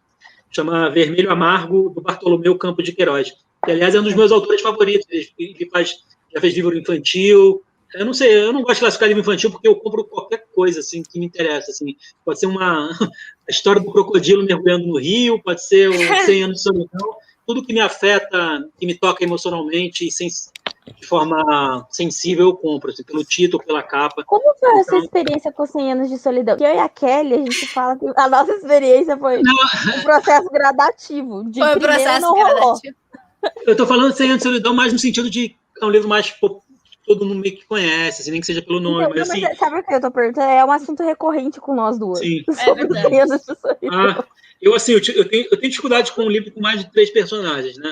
Minha cabeça Então, imagina. Ainda mais se você lê 3 livros ao mesmo tempo, né? Exatamente. Aí fica mais difícil ainda. E aí, 100 anos de solidão tem. Eu gosto muito de livro com 2. Eu gosto muito de livro com um só personagem, inclusive. Mas quando tem 100 anos de solidão, que você acompanha a família toda durante gerações e geração, que casa com um, descasa com outro, eu fico perdido. Tanto que o livro tem que ser vendido com mapa da família e tudo, mas eu não consigo, mesmo com mapa, eu tenho dificuldade de entender informações. Então, eu vou muito mais. O personagem, para mim, nas histórias que eu leio, eu nem me importo tanto com o nome de pessoas dentro da narrativa, é a linguagem que me emociona. Então, se tiver lá fulano de tal, se for Antônia, se for Javier, se for sei lá quem, para mim tanto faz, no fundo. Eu gosto da linguagem. Então, o personagem, todo livro que eu leio é a linguagem. Se o cara está escrevendo de uma forma que me mantém ali com interesse, com vontade, ou que me surpreende, ou que me incomoda também, eu sigo a leitura. Assim. Aí, mas eu fico muito perdido. Eu super #respeito a perdição de todo mundo, porque é complicado quando tem muito personagem. É verdade. E o que não é um livro que eu queria indicar, é um livro do músico que eu mais gosto, o cantor, assim, que é o Cartola. É um disco de 76 que me chama a atenção e que eu associo a esses tempos de hoje. É a capa do livro, do disco vinil, né, que vale depois... obviamente no podcast não é para mostrar a capa, mas é basicamente o Cartola e a esposa dele, a dona Zica, olhando, encostados numa janela, olhando para fora. A gente só vê os dois encostados na janela. E isso eu associo muito aos tempos de confinamento, né? Que eu estou adorando olhar janelas, eu vejo meus vizinhos pela janela, de longe, eu fico muito na janela olhando os carros aqui embaixo, eu moro perto de uma avenida movimentada. Então, de certa forma, esse disco, com o Cartola e a esposa dele olhando para fora, é uma espécie de pulmão também. A janela passou a ser uma espécie de pulmão para a gente não sufocar dentro de casa, né? E tem uma música lá que não é do Cartola, do Candeia, que é mais conhecida, talvez, que é Preciso Me Encontrar. Que a coisa que eu mais quero fazer quando tudo isso passar é seguir os versos dessa canção, que começa assim: deixe-me ir, preciso andar, sorrir para não chorar, né? Que eu acho tão bonito. Deixe-me ir, preciso andar, vou por aí a procurar, sorrir para não chorar. E é um disco que eu adoro. É o Cartola, não tem um nome esse disco, acho que é de 76. Procurem aí no Google, procurem aí na discoteca de vocês, dos pais, do Spotify, que é uma obra-prima. Não, eu concordo com a questão da janela, mas assim, eu vou fazer uma invejinha, porque eu moro em casa, né? Hashtag humilha. Fala hebraico e mora numa casa. Nossa. Né? Ostentação. Só precisava estar vacinada, era o combo ostentação 2021. Não é? Devido ao home office, faculdade, tudo. eu passo um dia inteiro sem ir no quintal. Tipo, Sim. uma semana inteira eu faço isso. E eu considero isso um crime, porque eu tenho todo esse ambiente de respiro e tal, e eu não usufruo. Então, quando eu ouço pessoas que moram em apartamento falarem isso, eu falo, Eline, né, vamos melhorar isso daí. Mas vou te falar, é impressionante isso para tudo na vida. Quando a gente tem, a gente não usa ou não dá tanto valor, né? Que é que nem quando eu não, sei lá, não sei agora. Eu acho que exatamente antigamente, quando eu não tinha quintal, a minha mãe tem uma casa com piscina no Rio, por exemplo, uma piscina pequena ali. Eu nunca fui naquela piscina. Mas hoje, quando eu estou em São Paulo olhando os carros passando, eu falei, nossa, eu queria muito estar naquela piscina, sabe? É isso.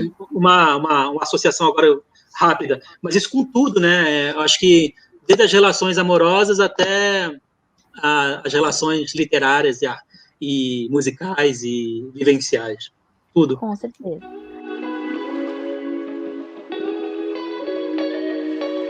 O nosso outro quadro é o Dica da Tia.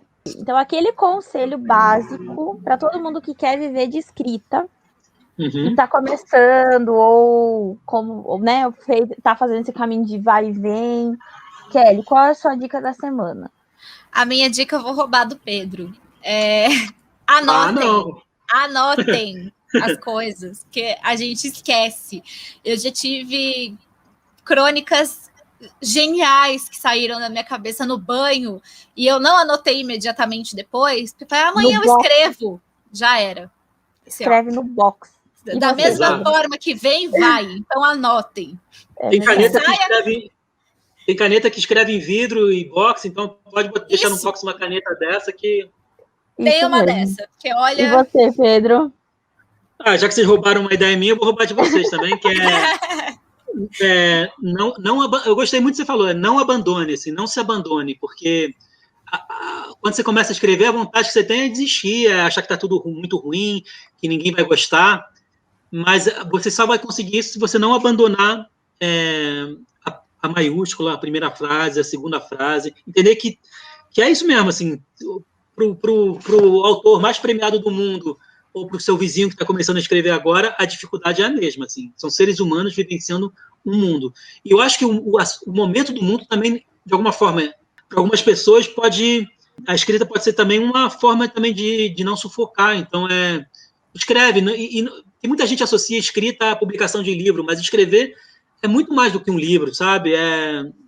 Acho que é você existir, assim, então não se abandona, não desista, assim, porque só assim você vai conseguir existir de fato. Pode ser até um diário, né? Exato, Sim, pô, exato. Com certeza. E eu acho, esses livros que são em forma de diário são coisas que eu gosto muito de ler, inclusive. E, inclusive, acho que todo autor que a gente, por mais que não apareça, todo mundo tem um diário, não tem como.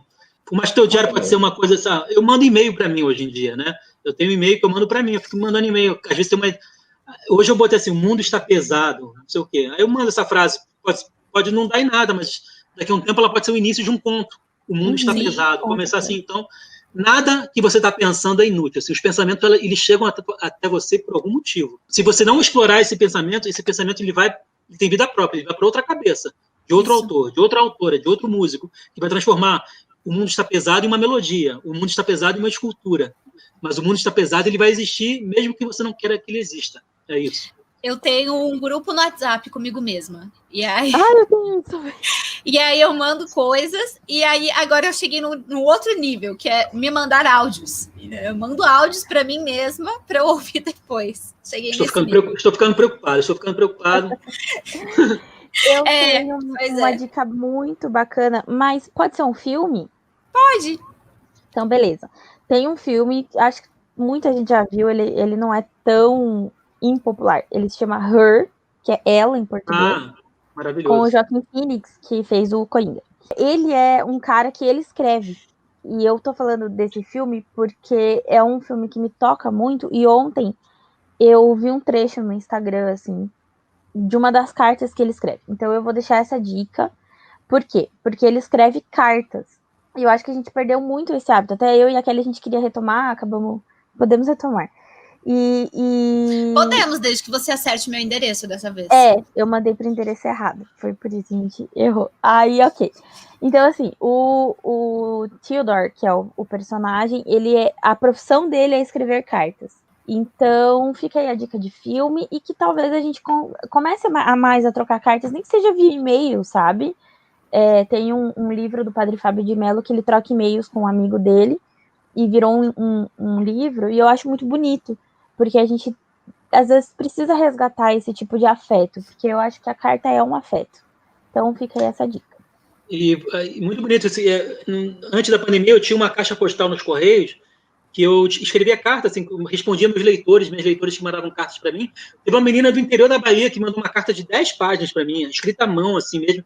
Aí você, putz, essa menina, acho que ela tinha 14, 15 anos, ela parou um momento da vida dela, deixou o celular de lado para escrever 10 páginas com o próprio punho. Aí eu respondi, claro, com 10 páginas também, fazendo desenhos e tudo. Então é muito bacana, a gente fala, as pessoas não querem escrever. Não, as pessoas querem escrever. O ser humano precisa escrever. E escrever no WhatsApp não é uma escrita inferior também. Você não precisa escrever de punho e tudo, mas escreva. É importante, assim. Eu acho que quando você escreve... Você falou não, WhatsApp, eu tenho um amigo que a gente não é muito assim de se encontrar pessoalmente e tal.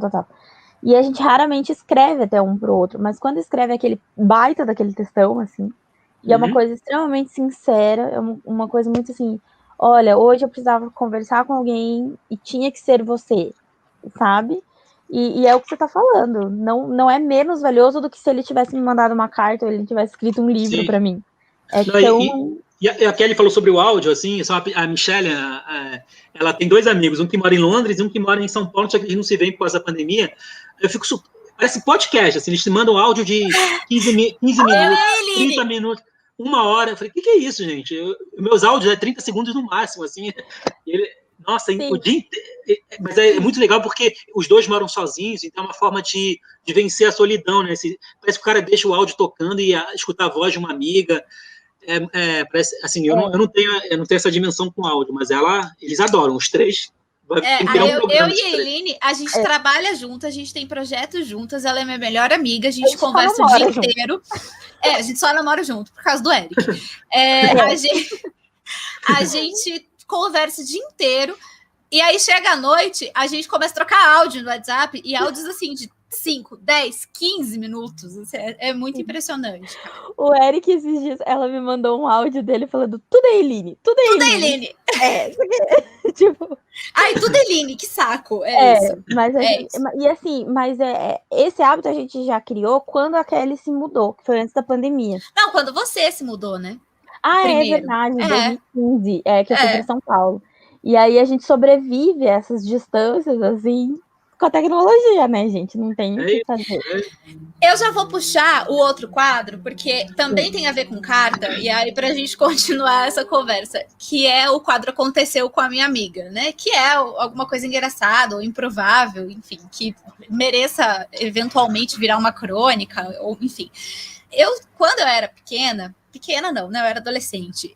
Eu tinha um hábito de escrever cartas para as minhas amigas, muitas cartas. Eu escrevia cartas todos os dias, a gente trocava cartas na escola e tal, e eram cartinhas, assim, de 1 página, 2 páginas, enfim, algumas um pouquinho maiores, mas a minha melhor amiga, que era a Cíntia, né, isso na 7ª, 8ª série, a gente trocava cartas diárias, tá, gente? Eu entregava num dia, no outro dia ela vinha com a resposta e aí por aí ia. As nossas cartas, a gente chegou num nível delas terem 200 páginas. Aquelas páginas de fichário. Eu tenho até hoje essas cartas. Era uma carta de fichário, assim. E aí a minha mãe parou de comprar papel de carta para mim, porque ela falou, não tem condição, você vai escrevendo na folha de fichário mesmo, né? Porque não dá. E eram assim, 200 páginas de cartas, e aí tinha desenho também, e tinha carta aí, não sei o quê. E a gente criou um código próprio, porque aí todo mundo queria ler o que tinha nessas cartas, né? Óbvio. Então a gente criou um código próprio para chamar as pessoas pelo nome e as pessoas não identificarem. A história do menino do Acre. É isso. Meu Deus, E aí a gente tinha cartas, assim, gigantescas. E quando a gente estava de férias, a gente continuava trocando cartas pelo correio. Então, meu pai detestava, né? Porque aí era caro, né? Porque não era uma cartinha, era 200 páginas, né? E aí, enfim. Então, a gente tinha esse hábito. Eu tenho até hoje essas cartas guardadas. Eu acho maravilhoso. E aí... Eu tentei, né, transmitir esse gosto pelas cartas para minha sobrinha, né, para minha sobrinha mais velha, que é minha afilhada. E ela acabou de aprender a ler. E aí eu, enfim, né, fui mandar para ela um presente, um gibizinho e tal, né, para ela. E eu falei, vou escrever uma cartinha, né, para ela ler, para ela me responder, para a gente criar esse hábito também, porque é legal, né? É tão legal você receber uma carta na tua casa, tipo, que não seja um boleto, né? Então, aí eu falei, vou fazer isso. E aí eu escrevi a cartinha para ela, né, e mandei. E aí é isso que ela me responde. Ela me responde, não, ela me liga em áudio, né, em vídeo, falando assim, tia, eu recebi a sua mensagem, porque criança não sabe o que é carta, né? Que bonito, que bonito. Então, eu já me senti velha aí, né? Tia, eu recebi sua mensagem. E eu consegui ler ela sozinha, tal, toda feliz da vida, porque ela conseguiu ler sozinha, sem ajuda de ninguém. E aí eu falei, Lê, que legal, e você gostou? Ela falou, eu gostei muito e tal. Eu falei, e você vai responder? Dela, tia, não vou não, porque daí a minha mãe vai ter que ir lá no correio, e daí demora. Eu já tô falando aqui com você, por que eu preciso escrever? Nossa, falei, zero afetividade, Letícia. Zero afetividade. Aí eu falei, ok, então tá bom, obrigada. Então, assim, ela tem a característica de ser muito prática em tudo que ela faz. Ela não viu sentido em escrever uma carta, entendeu? Eu falei, então tá bom, tudo bem. Tá, isso. Então, esse aconteceu com a minha amiga, que no caso aconteceu comigo mesmo. Mas, enfim. Pedro. Quer ir, Pedro? Não, eu não pensei muita coisa, não. Eu tô aprendendo agora esse quadro, mas, assim, eu vou lembrar uma situação que eu tô até... sobre mim, né? Sobre a minha infância, assim, que eu sempre tive medo de lagartixa, assim, aquelas de parede, sabe? Bonitinha. Aqui com areia. São eu seres tenho até incríveis. Hoje. São seres incríveis. Então, por exemplo, eu estou até escrevendo um texto sobre isso. Eu não abro o armário de despensa onde tem comida, eu não mexo em quadros na parede. Sempre quando eu mexo em um quadro, tem uma atrás, assim, impressionante. Parece que ela me procura. Atrás. Uma vez eu estava indo para o banho, assim, aí tinha uma pequenininha, uma filhotinha assim no canto. Eu falei, meu Deus, eu paralisei, né? Nossa, eu sou muito essa pessoa. E eu tenho, 1,84, quase 100 quilos. Aquele negocinho de 10 centímetros me deixou paralisado. Aí eu falei, Michele, pelo amor de Deus, me ajuda aqui. Aí ela foi lá, e ela é amiga das plantas e dos animais, né? Então ela pegou uma pazinha e botou ela num lugar seguro. Mas eu tenho esse... E eu acho que eu estou começando aos poucos tudo que eu tenho medo, eu tenho que procurar uma explicação em mim, porque eu tenho medo desse animal. Provavelmente não é um medo desse animal, pode ser uma situação que eu tenha vivido, um susto na infância, não sei. E aí, através da escrita, eu tento entender qual é esse medo. Então, eu estou escrevendo sobre isso. Ainda não tenho nada concreto, mas o meu próximo texto deve ser sobre esse medo de lagartixa. Que legal. Eu sou uma pessoa que tem medo de tudo que se move, assim, basicamente. Então, eu sofro muito disso, né? E eu lembro uma vez que, assim, eu tenho medo de muitas coisas, mas eu tenho uma histeria em relação a ratos, assim, mesmo. Sim. E hamster, e tudo que esteja nessa família, assim, entendeu? Pode ser o hamster mais fofinho. Não, tenho medo. Então, e teve uma vez que eu estava em casa, e na casa da minha mãe era um terreno também, né? Enorme, gigante, assim. E aí eu tava nos fundos do terreno, tava enxaguando alguma coisa no tanque, e eis que era um dia meio chuvoso, assim, e eis que passa um rato que tava ali pela lavanderia, ele passou em cima do meu pé. Gente, eu dei um berro, mas um berro, que o rato ficou atordoado. Ele parou ali do ladinho e ficou meio atordoado. Ele olhou pra você e falou, moça, calma. Moça, calma. E aí todo mundo veio correndo, ver o que estava acontecendo e tal. Enfim, eu sou essa pessoa histérica mesmo, com qualquer coisa que se mova. Então, eu entendo o Pedro. Eu vou seguir a linha do medo que aconteceu comigo. E acontece frequentemente. Eu não tenho muito medo de bicho, essas coisas assim, não. O que eu tenho medo mesmo é do capeta. Eu sou uma pessoa que eu tenho pânico, pavor de em algum momento da minha vida dar de cara com o capeta. E eu tenho na minha cabeça que isso vai acontecer em algum momento. Que Entendeu? teóloga você, né? Com medo do capeta? Super! Eu sou a teóloga mais bagaceira que tem, assim, na face da Terra. Por quê? Né? Primeiro, eu já sou uma católica meio, né, rebelde, e aí eu ainda tenho medo do capeta. Mas enfim. Não, enfim. E existe uma matéria chamada demonologia, que é uma optativa. E eu pensei uma época assim, eu falei assim, não, eu vou fazer, porque eu perco medo, que a gente não tem medo daquilo que a gente não conhece. Exato. Faz sentido. Tá. E ok, tudo bem, mas pula essa parte, vamos lá para 2016, eu estava morando em São Paulo sozinha, 2015 mais ou menos, e aí eu morava sozinha, no comecinho de morar sozinha, eu morava num apartamento que era primeiro andar, e eu ia dormir. E vocês já viram o Exorcismo de Emily Rose? Não. O filme? Não. Então, ele é um filme que ele é baseado realmente em fatos reais, Eu o não áudio assisto essas coisas, não. então, o áudio do filme, ele é original dos exorcismos.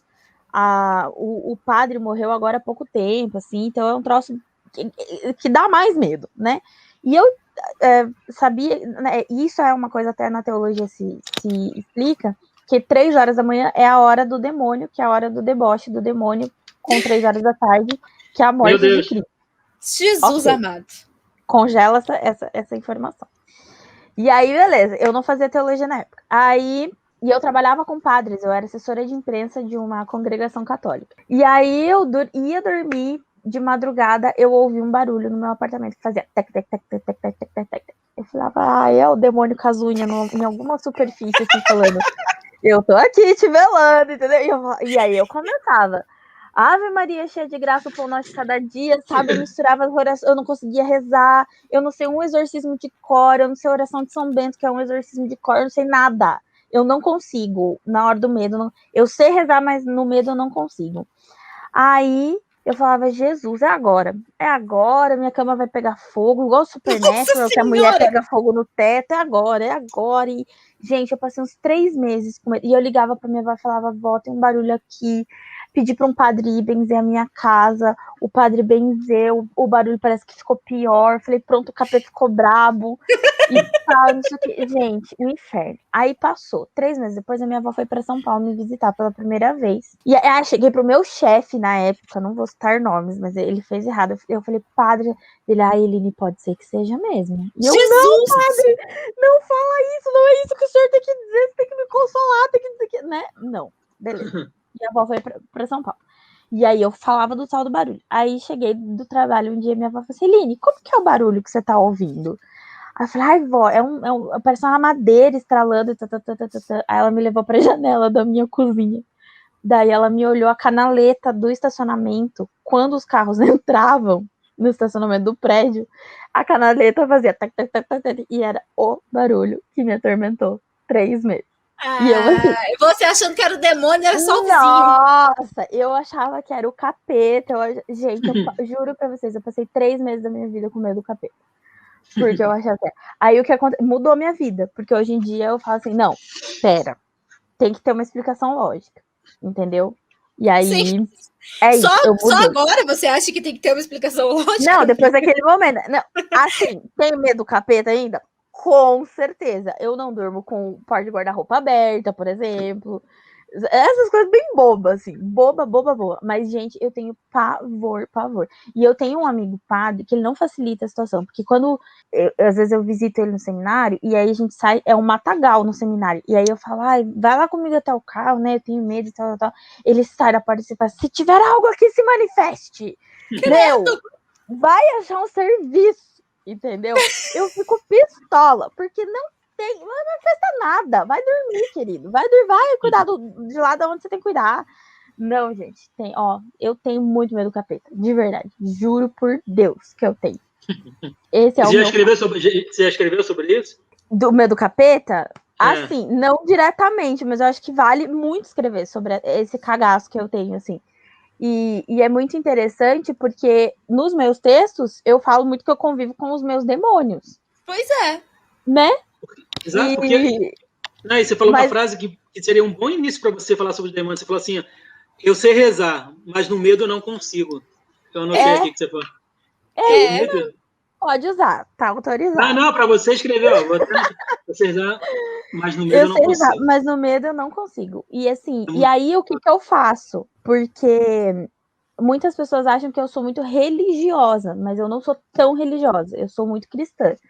E aí eu começo assim, Jesus, eu sei que eu devia estar falando outra coisa, mas eu não consigo, eu tô com medo, me ajuda. Essa oração. Então, puxa o Padre Marcelo, Senhor, põe teus anjos aqui. E amiga, se você vivesse na minha casa, então você já tinha morrido, porque a minha mãe é espírita, né? E a minha mãe é espírita, o meu irmão, ele tem uma sensibilidade de ver coisas, né? E as minhas sobrinhas, todas elas, agora não mais a Lelê, porque ela já tá mais velha, mas quando ela era pequena, ela conversava com entidades, assim. Tinha um determinado ponto da casa que ela brincava com uma entidade e ela conversava, assim, tipo, eu vou pegar esse brinquedo aqui, mas eu já te devolvo, tá? E era nesse nível, assim.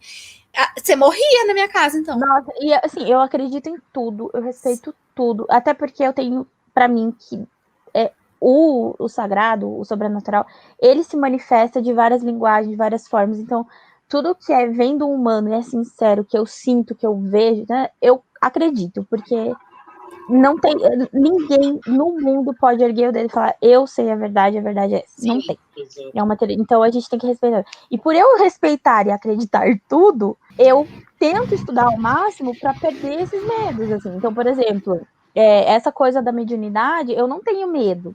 O meu medo é específico, é direcionado. É só o capeta mesmo. Tá, só, entendi. Um espírito, uma entidade, ver uma coisa assim, tudo bem, eu não tenho problema com isso. Gente, o meu medo é onde eu tá ali mexendo um café na cozinha, pá, o bonitão sentado lá. Entendeu? E eu sonho, vocês entendem o que eu tô falando? Eu sonho que eu estou exorcizando. Uma vez eu sonhei que eu exorcizava um ovo, entendeu? Tipo, são assim, juro. Eu tenho sonhos que eu estou exorcizando pessoas, juro. Ok. É um medo. Então tá. Então tá, ok. Maravilhoso. É isso. Temos um podcast? Nossa, um super podcast. Por mim, podia já fazer. Eu acho que vai ter. São 2 episódios aí, porque vai dar quase 2 horas, né? Não, então, você vai ouvir as 2 horas, Pedro Gabriel. Quem mandou ouvir? Os ouvintes que lutem, entendeu? Os ouvidos que lutem. Os ouvidos que lutem, entendeu? 2 horas. A gente desistiu, assim, de fazer em menos. A gente não consegue. A gente definiu isso já. Não tem como.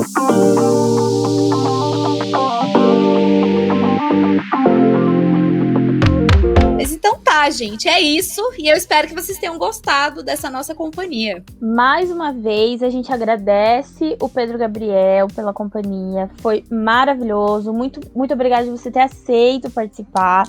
Pra gente foi um momento muito especial, Pedro. Obrigado pelo convite. Sempre que me chamam para falar sobre literatura, sobre, sei lá, poesia, o meu trabalho, se tiver espaço e na minha agenda, é claro, eu sempre vou estar aí, porque ainda mais nesses momentos onde todo mundo está isolado, é muito importante poder falar, trocar ideia com outras pessoas, para a gente também engrandecer, né? Então, tem um guardanapo que eu fiz no começo que era agradecer é engrandecer, né? Então, a gente reconhecer a importância do outro. E é isso. Então, obrigado pelo convite. Obrigado por quem está ouvindo a gente. Que todo mundo fique bem nesse momento difícil. Eu acho que só a arte vai salvar a gente. Exatamente. Bom, não esqueçam também de seguir a gente nas nossas redes sociais. É @sonhosdoavesso. A gente vai se ver sempre aqui com convidados incríveis, falando de todo tipo de assunto. E você pode mandar sua sugestão. Entre em contato com a gente nas nossas páginas, tanto no Instagram quanto no Facebook, e fala pra gente o que e quem você quer ver por aqui nos próximos episódios. Não esquece de seguir a gente nas redes sociais individualmente. Eu sou @li_carrano. Eu sou @kellycadanos. E o Pedro? Suas arrobas. Eu me chamo Antônio, sou eu que respondo pessoalmente em qualquer rede social. Tem um Pedro Gabriel autor, mas eu uso menos. Eu me chamo Antônio, é mais fácil me achar. E lá tem um link para todas as minhas redes também. Obrigado. Esse podcast é uma produção do Regra dos Terços. Segue também nas redes sociais. Até a próxima!